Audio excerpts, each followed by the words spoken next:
I'll just repeat a few things in English because the majority of people who are coming here, they speak Urdu. I thought it is important that I start the Friday discourse in Urdu. The ones who speak English, we normally come on the last minute You just watch in the next 10 minutes how it gets fuller. So I was just mentioning that when a person dies and leaves this world, those who are left behind, there are certain responsibilities upon their shoulders. One of the first and foremost responsibilities is this, that we give ghusl to the deceased. We shroud them, put the kafan on, and we perform the salatul janazah, and then we bury them.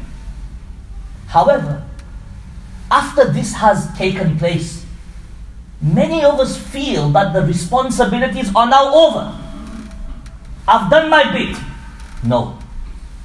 The responsibilities in reality have just started. They have just started. And I will give you an example.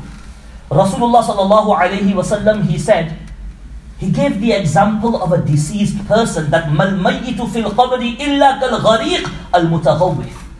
The example of a person who is in the grave is like a person, ghariq, who is drowning and crying for help. If a person is drowning and crying for help, what would we do? We throw something at them, a rope or something, so they grab onto it to save themselves. What rope are we going to throw for this person who has left this world? Our friend, our parent, our neighbor, our grandparents. Rasulullah said that يَنْتَظِرُ دَعْوَةً تَلْحَقُهُ مِنْ أَبٍ أَوْ أُمٍ أَوْ أَخٍ أَوْ صَدِيقٍ. This mayyit, who is like a drowning person in the grave, crying for you, what they want is dua. Da'watan. They want dua from you. And when a person makes dua, when I say dua, what I mean is istighfar. Istighfar, seeking repentance from Allah subhanahu wa ta'ala on behalf, not just for your own self, but on behalf of the deceased as well. Just on this we should think to ourselves, how many times during the day do we make dua? ہم میں سے کتنے ایسے ہیں جو روزانہ کم سے کم ایک وقت تو دعا کرتے ہیں؟ No, winter is here. Winter is here. And very soon, already, the Fajr beginning time is around 5:40, 5:35. That's our time. Your time is slightly later. Okay? You can pray tahajjud till that time. You can start your sahri, do your sahri up to 5:40, 5:45, whatever the time is. And you can do tahajjud as well. You can perform your tahajjud. And the best time to make dua is in tahajjud. You know, a person is busy during the day. You've got to go to your job, 9 o'clock. You come at 5 o'clock, you're tired. You got Maghrib, Isha, you're tired. Naturally, you're not going to make dua. You know, your heart's not going to be inside it. But when you wake up in the morning for tahajjud, 5:30 you can wake up. You can wake up just 15 minutes before the time ends. You do wudu, you pray 2 rakats, 4 rakats, you make dua to Allah. That's the best time to make dua. Your mind is fresh. Your mind is fresh. Anyway, we have digressed. But the point I want to make is our responsibilities don't end for the deceased. Because the deceased is waiting for our dua of istighfar. And on this point I mentioned that before, what would happen is that our deceased, they would benefit. When a janazah would take place, they would benefit because the janazah salah would be performed in the qabristan. We've been doing it for 50 years. However, because of COVID and restrictions, we were not allowed to go to the qabristan. But the COVID restrictions were lifted several months ago. But what is still happening is that we've all become so lazy, we prefer the janazah salah in the masjid after dhuhr salah. We prefer the janazah salah after dhuhr salah. And I mentioned earlier on in Urdu that there are 4 or 5 harms of this. 4 or 5 harms. The first harm is this, that we ourselves are no longer going to the qabristan. We don't have the reflection of death because we've taken the easy route. Prayer was dhuhr. Read the janazah. Oh, mashallah, I've read janazah of XYZ and go home. Buy one, get one free. Nothing. Typical Asian mentality. So we've basically lost out on going to qabristan. We've lost out on reflecting upon death, that I will be one day inside here, 6 feet down. Thirdly, our relatives, parents, grandparents, friends, family, who are buried inside the qabristan, what would happen before is, you would perform the janazah salah, and while you're waiting for the burial, you would go and visit those people one by one, even for 2-3 minutes.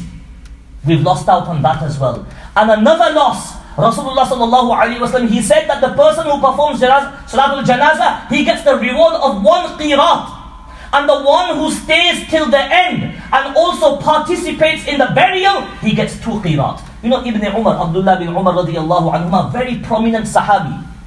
He only knew about 1 qirat, so he would leave. He would perform salatul janazah and leave. Later on, somebody told him that, do you not know the hadith that if you stay till the end, you get 2 qirat? When he heard this, he did so much afsos. He was so remorseful and regretful that all this time I have been missing out on this, important aspect of thawab. So, can you see the harms? That is why, as I was mentioning earlier, we as the people, if somebody in our family passes away, we should demand, I want my deceased or relative or friend's janazah salah in the qabristan. And alhamdulillah, people do turn up.